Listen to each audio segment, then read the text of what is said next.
नमस्कार साथियों एवं विद्यार्थियों। आज एसआर साइंस मैथ्स क्लासेज के यूट्यूब चैनल पर कक्षा 8 गणित विषय गणित प्रश्नावली 1 भाग 1 आज ये तीसरा भाग है। अध्ययन करने जा रहे हैं हम तीसरे भाग में। पिछले भाग में हमने पढ़े थे परिमेय संख्याओं के जो गुण हैं उनके बारे में। पहला था संवृत के बारे में पढ़ा था, फिर दूसरा क्रम विनिमय, तीसरा पढ़ा था हमने साहचर्य के बारे में। अब आज हम पढ़ेंगे वो है कि सबसे पहले है परिमेय संख्याओं की जोड़ बाकी गुणा भाग कैसे होते हैं। जोड़ बाकी को करने के लिए हमें परिमेय संख्याओं के अंश और हर, ऊपर वाली जो संख्या होती है उसको हम क्या कहते हैं, अंश कहते हैं, और जो बट्टे में लिखी होती है उसको कहते हैं हर। तो अंश और हर वाली संख्याओं को जोड़ने के लिए हम क्या करते हैं, हर है सबसे पहले हरों का है लेसे पे लेते हैं।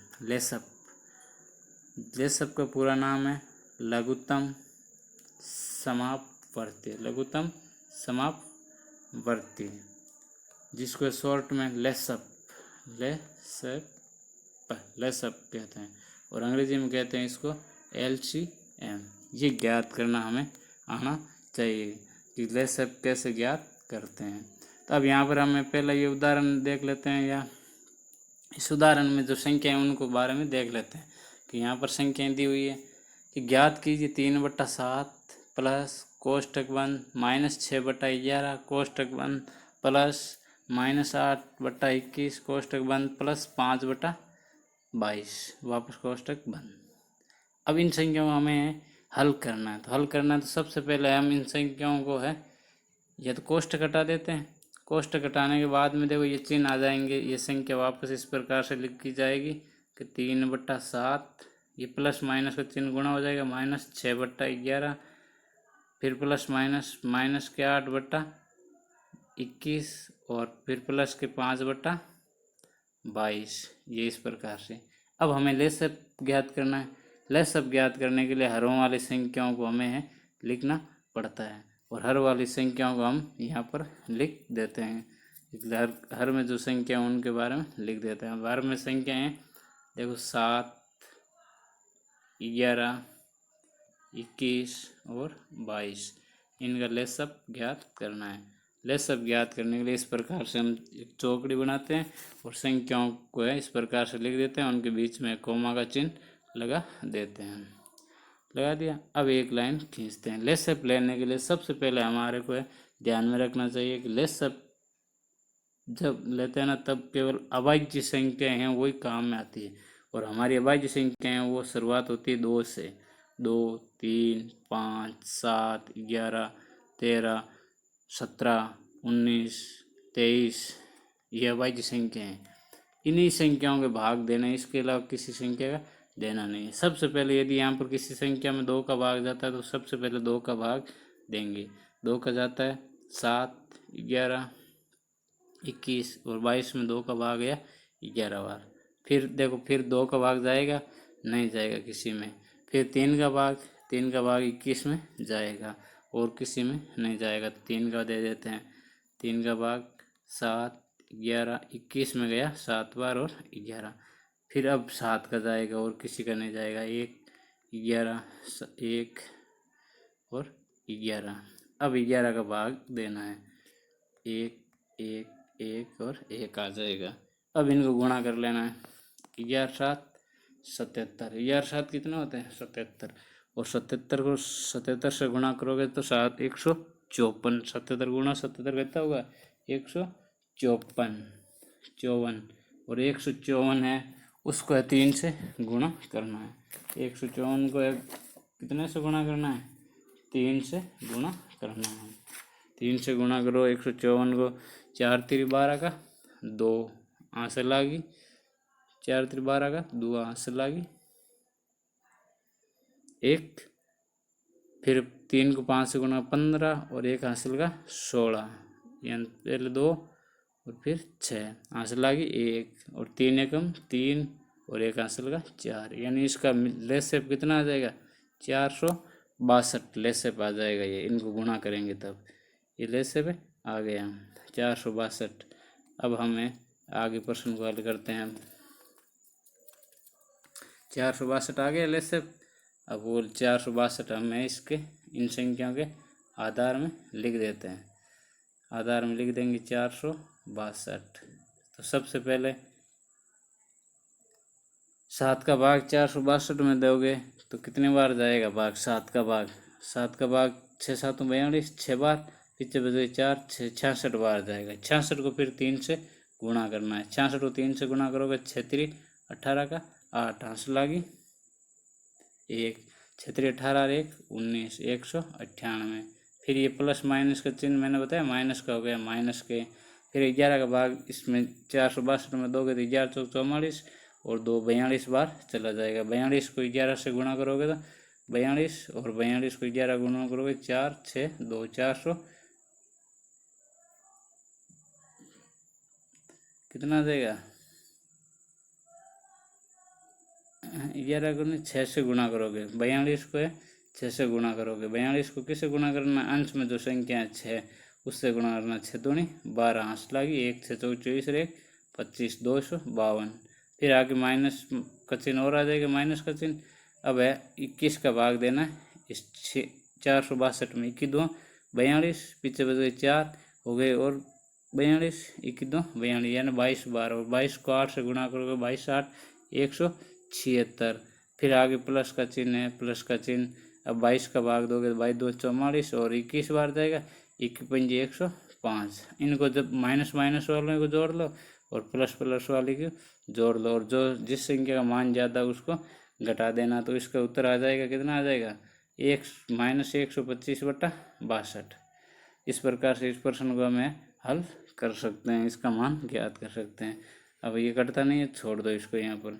अब इसी को यदि एक मान लो दूसरी विधि है, अब हमें इसे निम्न प्रकार से भी हल कर सकते हैं, यानी इसका हल करने का एक दूसरा तरीका भी है। वो ये तरीका है वो आपको क्रम विधि में शास्त्रीय का गुण पढ़ाया ना, उस गुण के आधार पर, यानी जिनका आधार लगभग सेम है या गुणम होते हैं उनको एक अलग मतलब हमने पढ़ा था कि परिमेय संख्याओं के योग में परिमेय संख्या में जब योग होता है तब उसकी क्रम विनिमयता सेमरता का गुण और शास्त्रीयता का गुण उनमें पाया जाता है। तो इनको हम आगे पीछे लिख सकते हैं। तो लिख सकते हैं तो इसको देखो ये 7 है ये 21 है, इसको इन दोनों को साथ में लिख दिया, इसको इसके साथ में लिख दिया। यहाँ पर देखो ये काम किया इसने, इसको अलग लिख दिया इसको अलग लिख दिया, इन दोनों को अलग कोष्टक में लिख कर दोनों को अलग अलग हल कर दिया। इसमें लेसे पे आ गया 21, 7 का भाग 21 में 3 बार, 3 को 3 से गुणा किया 9, प्लस का चिन्ह आगे कोष्टक में माइनस 21 का भाग 21 एक बार, 1 को -8 से गुणा किया -8, प्लस का चिन्ह यहाँ पर नीचे 22 है। 11 और 22 में लेसेप लिया तो 22 आए और 22 में 11 का भाग 2 बार, 2 को -6 से गुणा किया 6 दूनी 12 और प्लस 5। अब इनको क्या कर देता है ये हल कर देता है। 9 में से -8 गए प्लस का 1 और बट्टा में 21 प्लस -12 प्लस 5 तो माइनस के 7/22। अब ये क्या करता है 21 और 22 का इनका वापस लेसे पे लेता है 462 आते हैं, उसमें से 22 - 147 125, यानी सहायता से परिकलन है वो आसान हो गया, यानी अब छोटे छोटे टुकड़ा में हो गया, इनको हमें लेसे पे आसानी से हो गया। तो इसी प्रकार आगे अब यहाँ पर देखो दूसरा प्रश्न है गुणन में, वही बताया गुणन में क्रम विनिमयता और शास्त्रीय का गुण है पाया जाता है परिमेय संख्याओं में।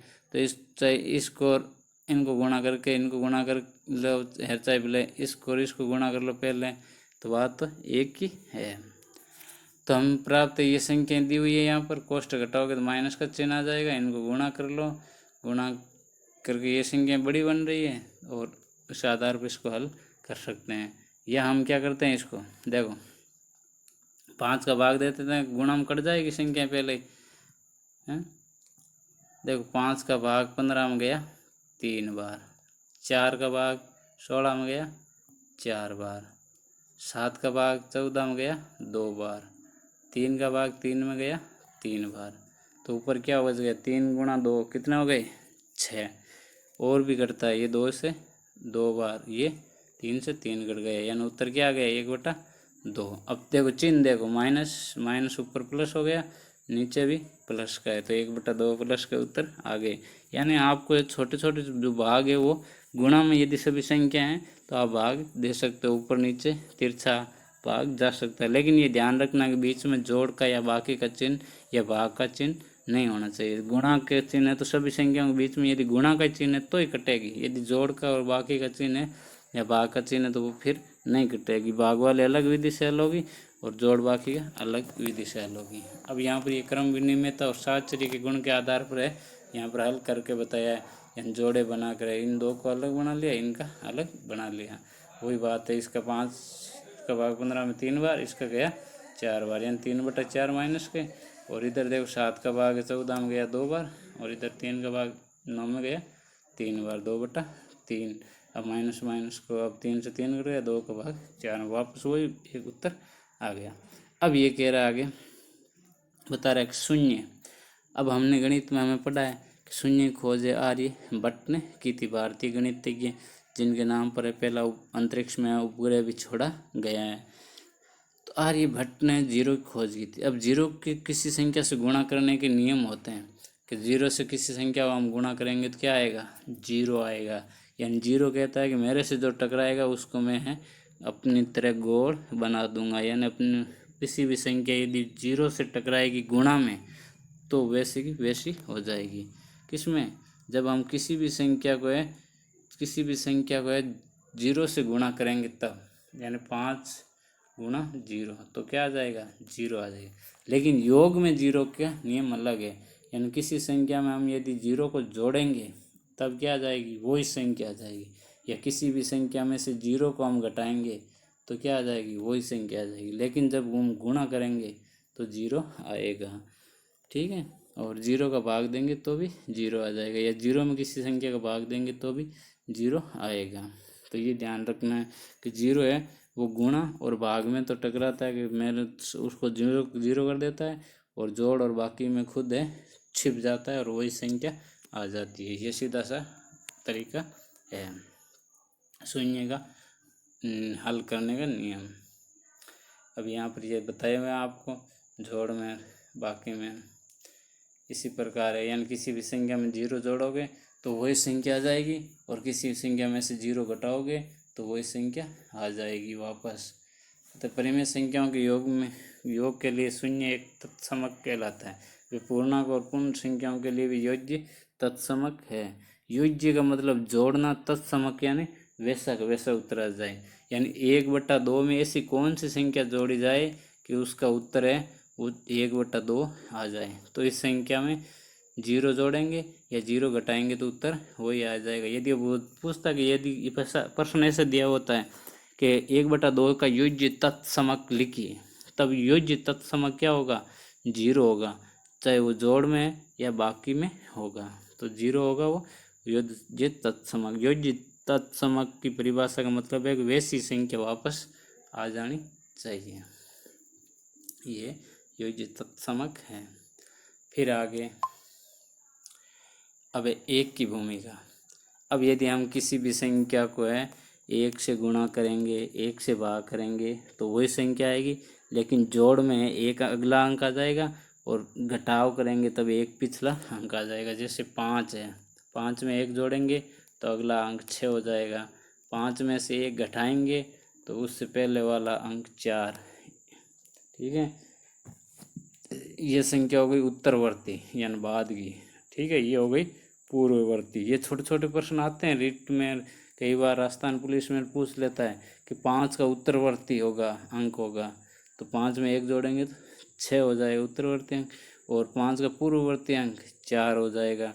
वो क्या कि आपको भ्रमित करने के लिए ऐसे नए शब्द है उनको काम में ले लेते हैं। लेकिन जब 5 को हमें 1 से गुणा करेंगे तो क्या आ जाएगा 5, और 5 में यदि 1 का भाग देंगे तो भी 5।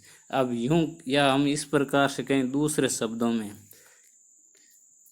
शब्दों के अनुसार बोलें तो यानी किसी भी संख्या के अंदर है वो एक गुणा और भाग में छिपा रहता है। मैंने यहाँ लिख दिया 8, मैंने यहाँ क्या लिख दिया 8 लिख दिया। अब 8 के अंदर अपने आप छिपा हुआ है, 8 को 1 से गुणा करोगे तो भी 8 आएगा, और 8 में 1 का भाग दोगे तो भी क्या आएगा 8। तो ये 8 क्या है, एक परिमेय संख्या यानी पी बटा क्यू के रूप में लिखी जा सकती है। क्यू का मान क्या है 1 है, 1 होता है। तो किसी भी संख्या के गुणा और भाग में 1 छिपा रहता है। और जोड़ में यदि करेंगे तो उत्तरवर्ती संख्या, और घटाएंगे किसी संख्या में से 1 तो पूर्ववर्ती संख्या आ जाएगी। तो अब इसमें यहाँ पर देखो ये जोड़ की करके बताया हुआ है, यानी किसी संख्या को 1 से गुणा करेंगे तो वही संख्या आ जाएगी, और किसी संख्या को 1 से भाग करेंगे तो वो भी संख्या आ जाएगी। तो परिमेय संख्याओं के लिए गुणात्मक तत्समक है, इसे कहते हैं कि एक है वो परिमेय संख्याओं के लिए गुणात्मक तत्समक, यानी वैसी की वैसी संख्या वापस आ जाएगी। अब है हमें कल एक संख्या का ऋणात्मक, ये कल अध्ययन करेंगे, कल पढ़ेंगे।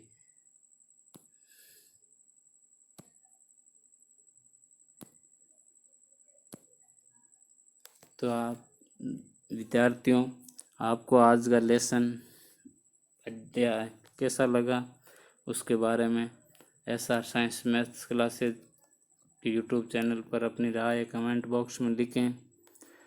ज़्यादा से ज़्यादा सब्सक्राइब करें, वीडियो को लाइक करें और शेयर करें, और नई जानकारी नए ज्ञान के लिए इस SR साइंस क्लासेज के साथ में जुड़े रहें। धन्यवाद।